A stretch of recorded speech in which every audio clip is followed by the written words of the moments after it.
Hey guys, welcome back to Resistance Chicks. We're your hosts, Leah, the lovely Leah, and Michelle. The lovely Michelle. But that doesn't, that's the not... magnificent Michelle, the moving Michelle. You have to, the moving? The marvelous Michelle.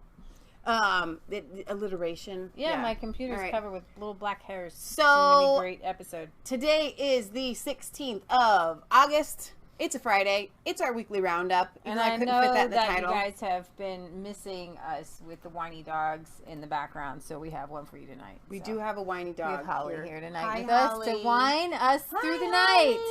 Holly. There you go. She doesn't catch. She's one of those dogs that you see. It's like, yeah. Okay. So we have some cool stories tonight to show you. I think. Okay, cool is not the right word. Let me rephrase that. Sex trafficking, cool. Trafficking, cool. To me, it's cool that it's being exposed. Finally, this is actually really, really good news. So that's the cool part. The fact that it's happening is not cool. Yeah, not cool. Not cool. Not cool. While everybody's showing up, who wants to see the lines lining up last night for the New Hampshire Trump rally? Aww, New Hampshire. That's pretty amazing. The state the size of your smallest city. To get this many people for Trump rally is pretty good. I think it's awesome. Look at all those lovely, happy, kind, not racist people. How about that? There's black people, white people, Hispanic people, all kind of people. So speaking about the Trump rally, Trump had a nice thing to say. He said this. Look at all those lovely... You know what? We're going to make it louder. Here we go. Are we on? I think we are on. Whoa. It's on. I love our country. I'm the President of the United States of America. I'm not the President of the world.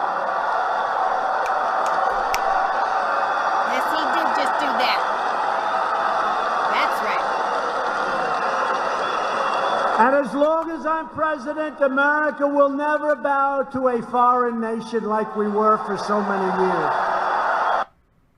So I like that. I'm the president of the America, of the United States. You have dog hair all over you. Oh my gosh! I told you. Holly is a black dog. We're not racist. We have a black dog, right? Where's one of them rolly things when you need one? They can't see it. You know what I'm talking about, guys? Speaking about president of the world, today we woke up to the biggest news on Twitter is that Omar and Rashida Tlaib, who we can now finally pronounce, I believe, correctly, have been denied entry to Israel after being, they wanted to go to Israel because they wanted to shout from the Temple Mount that Israel was a horrible, awful place, and to promote... Semester after semester, we studied the Middle East conflict as if it was the most complex conflict in the world, when in fact, it is probably the easiest conflict in the world to explain. It may be the hardest to solve, but it is the easiest to explain. In a nutshell, it's this. One side wants the other side dead. Israel wants to exist as a Jewish state and to live in peace. Israel also recognizes the right of Palestinians to have their own state and to live in peace. The problem, however, is that most Palestinians and many other Muslims and Arabs do not recognize the right of the Jewish state of Israel to exist. This has been true since 1947, when the United Nations voted to divide the land called Palestine into a Jewish state and an Arab state. The Jews accepted the United Nations partition, but no Arab or any other Muslim country accepted it. When British rule ended on May 15, 1948, the armies of all the neighboring Arab states, Lebanon, Syria, Iraq, Transjordan, and Egypt, attacked the one-day-old state of Israel in order to destroy it. But to the world's surprise, the little Jewish state survived. Then it happened again. In 1967, the dictator of Egypt, Gamal Abdel Nasser, announced his plan, in his words, to destroy Israel. He placed Egyptian troops on Israel's border and armies of surrounding Arab countries were also mobilized to attack. However, Israel preemptively attacked Egypt and Syria. Israel did not attack Jordan and begged Jordan's king not to join the war. But he did. And only because of that did Israel take control of Jordanian land, specifically the West Bank of the Jordan River. Shortly after the war, the Arab states went to Khartoum, Sudan, and announced their famous 3 no's. No recognition, no peace, and no negotiations. What was Israel supposed to do? Well, one thing Israel did a little more than a decade later in 1978 was to give the entire Sinai Peninsula, an area of land bigger than Israel itself and with oil, back to Egypt, because Egypt, under new leadership, signed a peace agreement with Israel. So Israel gave land for the promise of peace with Egypt, and it has always been willing to do the same thing with the Palestinians. All the Palestinians have ever had to do is recognize Israel as a Jewish state and promise to live in peace with it. But when Israel has proposed trading land for peace, as it did in 2000, when it agreed to give the Palestinians a sovereign state in more than 95% of the West Bank and all of Gaza, the Palestinian leadership rejected the offer and instead responded by sending waves of suicide terrorists into Israel. Meanwhile, Palestinian radio, television, and school curricula remain filled with glorification of terrorists, demonization of Jews, and the daily repeated message that Israel should cease to exist. So it's not hard to explain the Middle East dispute. One side wants the other dead. The motto of Hamas, the Palestinian rulers of Gaza, is, "We love death as much as the Jews love life." There are 22 Arab states in the world, stretching from the Atlantic Ocean to the Indian Ocean. There is one Jewish state in the world, and it is about the size of New Jersey. In fact, tiny El Salvador is larger than Israel. Finally, think about these 2 questions. If tomorrow Israel laid down its arms and announced, "We will fight no more," what would happen? And if the Arab countries around Israel laid down their arms and announced, "We will fight no more," what would happen? In the first case, there would be an immediate destruction of the state of Israel and mass murder of its Jewish population. In the second case, there would be peace the next day. As I said at the outset, it is a simple problem to describe. One side wants the other dead. And that's pretty interesting way of putting it. And Rashida Tlaib's family has family in Palestine, or the state of Palestine, the territory of Palestine, whatever you want to call it. Michelle and I were trying to discuss it, and I'm going to try to break some of that down for you so you can understand what's going on in the Middle East. I know a lot of people think that it cannot be resolved, and I don't believe in this lifetime it will be resolved, but that's just my optimism at play. So Ilhan Omar and Rashida Tlaib partnered with vicious anti-Semites to plan their trip to Israel. This is really, really important. Let's see. I'm sharing this on all of my social media pages. Would you like to too? So, first of all, did you guys know that they co-sponsored or signed on to a bill they wanted to get all of America to boycott Israel? The whole boycott. Yeah, that was, they wanted to make a congressional thing to boycott Israel. Okay. They do know that we are Israel's biggest ally, right? That's their problem. That's their problem. Right. They have a problem with that. Okay. Let's see. The most important element of the story is the fact that 2 American congresswomen shunned bipartisan congressional delegation to Israel. There was a bipartisan congressional delegation to Israel recently. They did not go to that. They wanted their own to go on an independent trip to Israel, sponsored by vicious anti-Semites. Another important element of the story is that as of today, the mainstream media have whitewashed Ilhan Omar and Tlaib's vile associations.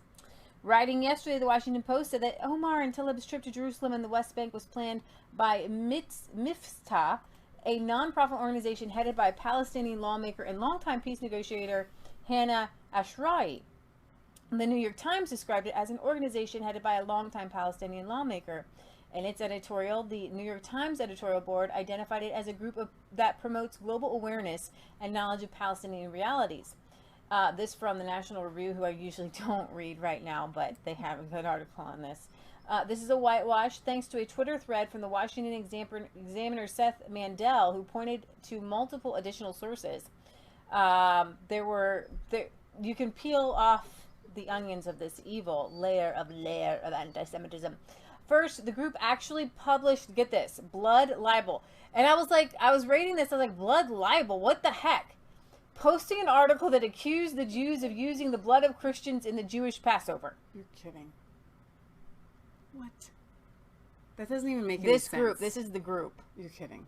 That's sponsoring Ilhan Omar and Rashida Tlaib to come over. Wow. When pro-Israel bloggers condemned the article, Miftah first claimed that the attacks against the peace were part of a smear campaign. Let me see. Then minimized the reference to blood libel as merely briefly addressed. It was the just last a one. No, it's not. You have a whole Yes, bag of them. it is. It was just a light sprinkling of blood libel. Move along. Nothing to see here. The organization later issued a more complete apology, but we barely gotten started with this vile group. It also published an American neo-Nazi treatise called Who Rules America? The alien grip on our news and entertainment media must be broken.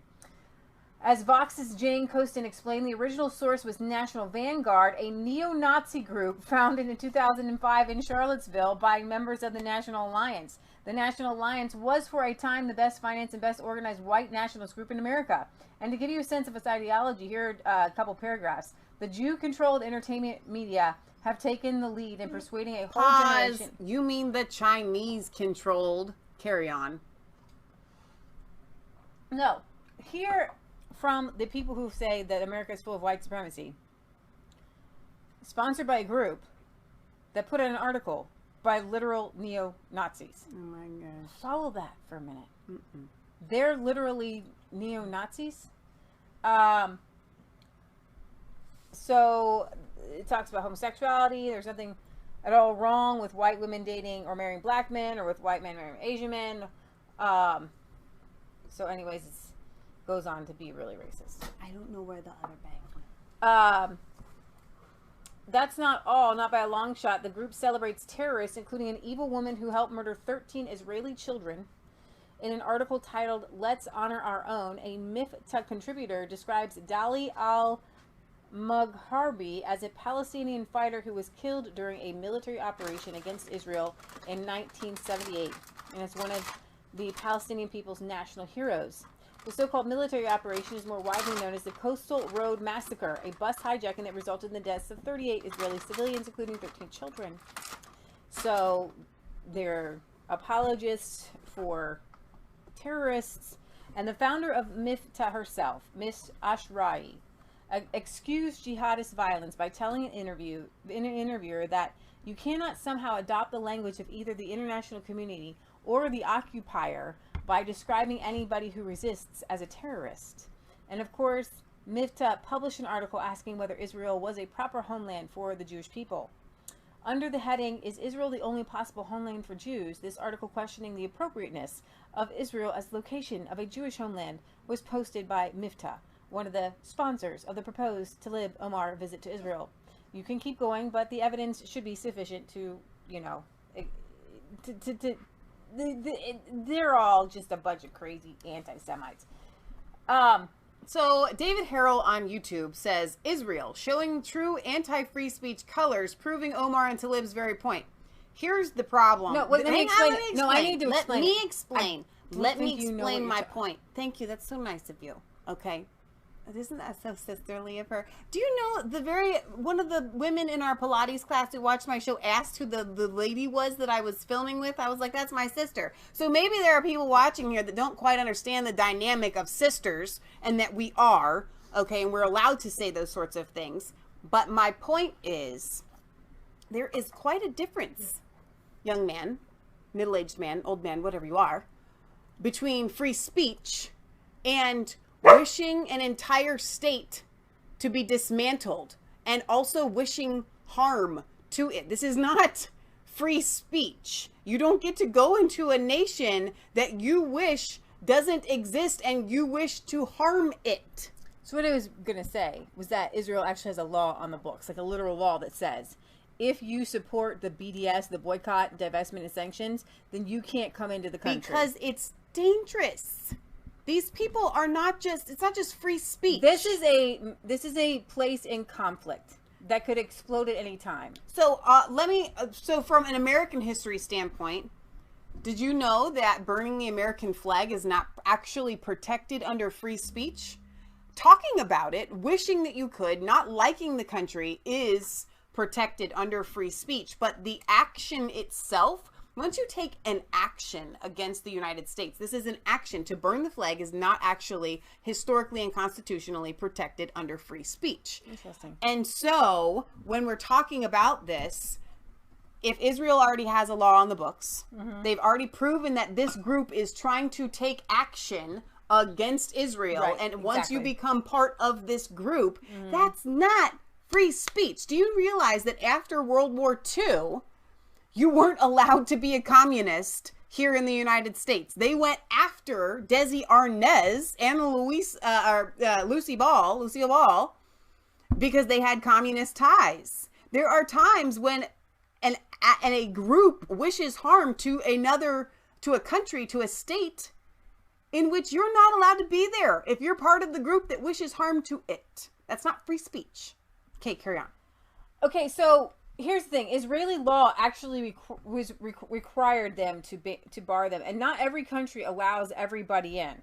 Okay, Israel bars entry to Ilhan Omar and Rashida Tlaib. This morning, Israeli outlets reported that Representative Ilhan Omar and Rashida Tlaib would be barred from entering Israel, reportedly due to their suspected provocations and promotions of BDS, the Boycott, Divestment, and Sanctions Initiative, which targets the Middle East's only democracy. President Trump indicated his support for Israel's actions, arguing that it would show great weakness if Israel allowed the congresswomen to visit. A number of prominent progressives criticized Israel's decision. Jennifer Rubin, a left-wing blogger at the Washington Post, argued that Israel was in the wrong, as weak, fearful countries don't allow critics in. Dan Shapiro, an ambassador to Israel under President Obama, suggested that Israel's volte-face makes little sense and that it would harm Israel's standing in America and boost BDS. Others questioned whether Israel's reversal was flippant. Politico's Jake Sherman suggested that the Israeli government had undermined Ron Dermer, their ambassador to the United States, wondering how Dermer could publicly voice something that ended up being so wrong.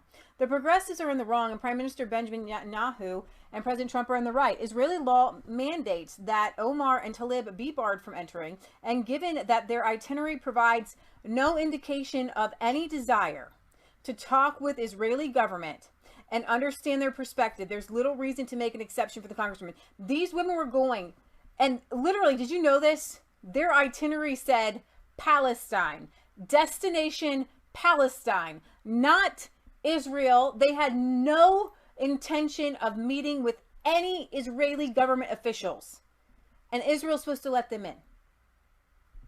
Really?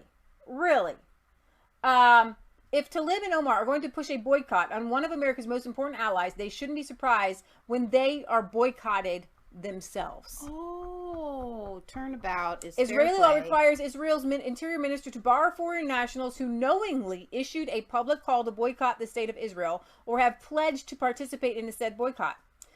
Both Omar and Tlaib publicly support the BDS movement. Under Israeli law, they are likely categorically barred from entering Israel. There are no special exceptions within the law for politicians. Despite this mandate from the Knesset, the Israeli government was planning to allow Omar and Tlaib to enter. They were going to be allowed to enter. Ambassador Dermer stated last month that out of respect for the U.S. Congress and the great alliance between Israel and America, we would not deny entry to any member of Congress into Israel. But that decision was made before Omar and Tlaib's itinerary became public. According to a report from the Washington Post, the pair planned to visit East Jerusalem, which is the Arab portion of Jerusalem, Ramallah, Bethlehem, and Hebron, all cities under Palestinian control. They had also refrained from scheduling any official meetings with the Israeli government. The itinerary suggests that they are not coming to build bridges with the Israeli government. Rather, it suggests they were initiating it to act as provocateurs. Under those circumstances, the Netanyahu government is right to reverse its decision and comply with the wishes of the Knesset.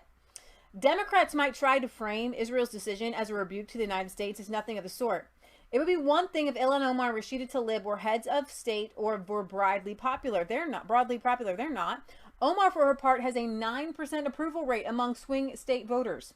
There's a reason for their unpopularity. Their politics are perhaps the most sectarian of any members of Congress in recent memory. Moreover, their promotion of BDS does not represent the will of the American people. Last month, the House passed a bill opposing BDS by an overwhelming vote of 398 to 17, with Omar and Tlaib among the dissenters. While a state representative, Omar sought clemency for 9 Somali American men who had been convicted of trying to provide assistance to ISIS. Prior to being a state representative, she accused Israel of hypnotizing the world, playing on a classic anti-Semitic trope. And most recently, she impugned the integrity of Republican Congress members, leveraging another anti-Semitic trope, suggesting that their support of Israel was all about the Benjamins. Tlaib similarly has a fraught history with anti-Semitism. Tlaib contributed to an editorial to Louis Farrakhan's periodical Final Call.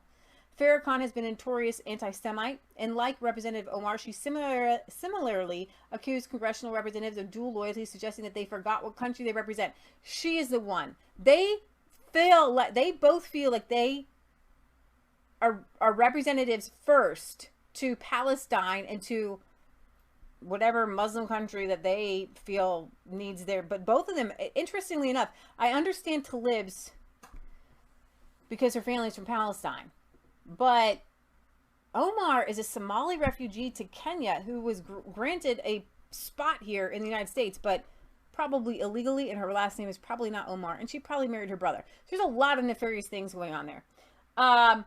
Tlaib has publicly admitted to supporting a one-state solution in Israel, one state meaning a Palestinian majority, and that would likely govern Israel, and likely dismantle the world's only Jewish state. And last week, Tlaib aggressively claimed to the defense of Hamas, after Jake Tapper rightly compared their rhetoric to the rhetoric of right nationalists. Even if Israeli law did not mandate that Omar and Tlaib be barred for their support of BDS, their other extreme views and actions are perfectly sound reasons for Israel to bar them from entry. So there's a lot to this, but Israel has a right to exist. Israel is a Jewish state and has a right to exist. And there really isn't a middle ground here. You either believe that Israel has a right to exist, and then you can call out ways in which you feel that Israel is making mistakes. But the Palestinian Authority and Hamas, at this point, they pay the family of terrorists. And the world looks the other way and says, yeah, well, they're freedom fighters. So freedom fighters can go into a cafe and blow it up and kill people on a bus. I don't have a lot of patience for that. So here's the thing, Hong Kong, if they start blowing up innocent civilians to make their point, we will not be supporting what they're doing. Mm-hmm. Okay. So here's my question, Leah. In Germany, if you say something against somebody of the LGBT community online, or even to their face or whatever, you can be fined, you can be jailed, and you can lose your job. Okay? You're not going to be exported from the country, but that may come. Just for saying something against someone, just by maybe even misgendering someone, right? These things can happen. So I'm really confused why it's okay for that to happen in Germany and in the UK and Sweden. And yet in Israel, they don't have the right to say, if you have hate speech that consists of killing, you know, your ultimate intent is that we should all die and not be here. If you hate us that much and you want to take over our country and kick us all out, that speech is totally fine and acceptable, and Israel should just be okay with that. Why is that acceptable and not considered hate speech? So Trump has made made some comments earlier today, but this was just 19 minutes ago after we went live. Israel was very respectful and nice to Representative Rashida Tlaib, allowing her permission. They wrote and said, you can come and visit your grandma if you promise not to promote BDS, even after she has promoted the BDS. Right. She wrote a letter and said, Representative Tlaib wrote a letter and say, I want to come to Palestine. I want to pick figs with my 90-year-old grandmother. I will not promote any boycotts or anything. Okay. So they relented. The Israeli government relented and said, okay, as long as you promise not to do that, you can come. So then she says, I can't do that. I'm not visiting my grandma. Which means she obviously didn't want to go visit her grandma. Right. She had ulterior motives. She's a liar. Liar. So Israel was very respectful and nice to Representative Rashida Tlaib, allowing her permission to visit her grandmother. As soon as she was granted permission, she grandstanded and loudly proclaimed she would not visit Israel. Could this possibly have been a setup? Israel acted appropriately. Representative Tlaib wrote a letter to Israeli officials desperately wanting to visit her grandmother. Permission was quickly granted, whereupon Tlaib obnoxiously turned down the approval down, a complete setup. The only real winner here is Tlaib's grandmother. She doesn't have to see her now. Oh, jeez. Well, yeah, okay. Can you believe that Trump said that? Trump. Yeah, that's how I feel. That's crazy. Oh my gosh. Let me see. I want to get there's a timeline here from the Prime Minister of Israel, just to kind of get their take on it all. There's a whole thread I want to get to. They're really trying to explain this to people because it's pretty crazy. Okay, so here we go. Prime Minister Benjamin Netanyahu. No country in the world respects America and the American Congress more than the state of Israel. As a free and vibrant democracy, Israel is open to critics and criticism. With one exception, Israeli law prohibits the entry into Israel of those who call for and work to impose boycotts on Israel, as do other democracies that prohibit the entry of people who seek to harm the country. Duh. In fact, did you guys know this? That if you travel just to Israel, you're warned that your travel to Israel can bar you from going to any other country. So not any other country, but to a handful of countries that say, if you've traveled to Israel, you can't come here. Wow, no, I didn't know that. Yeah, and if you're an Israeli citizen, you're barred from a lot of countries. So are we talking about the religion shall not be named Absolutely. countries? So Yes. like if someone like Ilhan Omar or Rashida Tlaib that's been there, they still can't go either? If you just literally have ever been? Probably an exception for there? Muslims. Yeah. All right. In fact, in the past, the U.S. did this to an Israeli member of the Knesset, as well as to other public figures from around the world. So the U.S. has actually not allowed people in. Congresswoman Tlaib say that. Knesset is how you, whatever. Congresswoman Tlaib and Omar are leading activists in promoting the legislation of boycotts. I think it would just be Knesset. Okay. Against Israel in the American Congress. Only a few days ago, we received their itinerary for their visit to Israel, which revealed that they plan a visit whose sole objective is to strengthen the boycott against us and to deny Israel's legitimacy. For instance, they listed the destination of their trip as Palestine and not Israel. And unlike all Democrat and Republican members of Congress who have visited Israel, they did not request to meet any Israeli officials, either from the government or the opposition. A week ago, Israel warmly welcomed some 70 Democrat and Republican members of Congress who expressed broad bipartisan support for Israel, which was also demonstrated a month ago in a resounding bipartisan vote against BDS in Congress. However, the itinerary of the two congresswomen reveals that the sole purpose of their visit is to harm Israel and increase incitement against it. In addition, the organization that is funding their trip is MIFTA, which is an avid supporter of BDS, and among those members are those who have expressed support for terrorism against Israel. Therefore, the Minister of the Interior has decided not to allow their visit, and I, as Prime Minister, support this decision. Nevertheless, if Congresswoman Tlaib submits a humanitarian request to visit her relatives, the Minister of the Interior has announced that he will consider her request on the condition that she pledges not to act to promote boycotts against Israel during her visit. It's Knesset. Knesset. Knesset. Awesome. There's There no you go. S before the N. Okay. Thank you for making that clear for everyone. You're welcome. We appreciate that. That's definitely taken care of now. Well, there is a disparity between the way that I looked it up, Knesset, and Al Park says it's Knesset. But I think that might be like tomato, but Kisnet is not. That's not it. Yeah, there was another article I had here, but I have to find it. Okay, so yeah, that's what's going on with Rashida Tlaib and Israel. Okay, you're literally not getting any more because you've already had about 20, literally. Got to bring on her leash because she's got to go. No, she doesn't need to go. She just wants more treats. All right. Jonna says, I love my president. He says exactly what I was thinking. So while you're here, I'm going to play this little video here on the Israeli-Palestinian conflict because it's really, really, really complicated. Okay, we think of Israel as being a nation in 1948. They were actually Jews were trying to make Israel a Jewish state in the early 1900s. Yes. And you had the Balfour Declaration and they called it Zionism back then. To the Palestinians, I wouldn't say credit, but in their corner, there is no reason that the colonialism of the British mandate, British government should ever have been controlling that area at all. Right.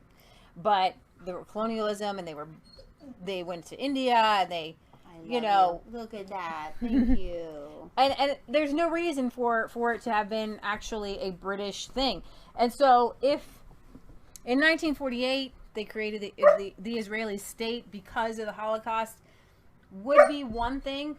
But the Balfour Declaration actually had the British kind of dividing up Palestine between between the native Palestinians and religious Jews, and with Jerusalem being a very hot topic.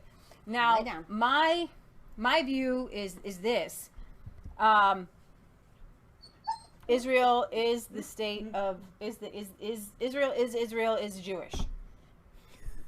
The Ottoman Turks had, you have people that take over land, right? So to say that Israel in 1967 shouldn't have taken land during the war, well, the Ottoman Turks shouldn't have taken it anyways, and then the British shouldn't have taken it. And then how far back do we go? And how far back do we go? And that's the question right now. At some point, it's in Israeli hands now. Sorry. Okay? Sorry. And I say that because not all of the Arabs and the Palestinians were kicked out. They were given a chance to stay. And you can go to the Kingdom of Jordan has an entire historical layout on this, and they are obviously partisan in this. And so I'm trusting their explanation of what happened more than I would anybody else, because they are Muslim, right? Their country was created as well at the same time as Lebanon. Lebanon was supposed to be Christian. Jordan was supposed to be Muslim. Israel was supposed to be Jewish. And that was how it was supposed to be. And so on the website, the history of Palestine and Israel, the Jordan government says Palestinians chose to leave because the PLO, the Palestinian Authority, promised them that if they left, they would mount up a battle and a war and get their land back. Right. But those who stayed kept their land, and it's in their family's land into perpetuity. So there are Arabs in perpetuity. Whatever. Oh my gosh. Michelle's my word Nazi. That's today. not nice. All right, you can't say that anymore. I can't make jokes. You can't say Nazi my thing anymore. went off. My thing went off. That's hate speech. I know. I'm triggered. I know. I'm triggered myself. Oh my gosh. I'm triggered by your word Nazism. Today. Give it a second. 1, 2, 3. I wonder if it needs to be plugged in. No, it went. Okay, remember, guys, we love you. God loves you. God bless. If you want to send us your letters, P.O. Box 107, Milford, Ohio 4515. 0. We will read them on air unless otherwise notified. So we'll see you back here on Sunday, 2 days from now, at 1 p.m. Eastern Standard Time for our European and UK news. It's going to be a good show. Britt Baza has been telling me in the chat that he sent us a message that it would seem that Farage, your favorite Brit and mine, has taken up the flagship of fighting the Islamification of the UK. That should be very interesting. I can't wait to check that out. So we shall see. All right, you guys. Good night. Have a wonderful rest of your Friday and Saturday, and we'll see you Sunday.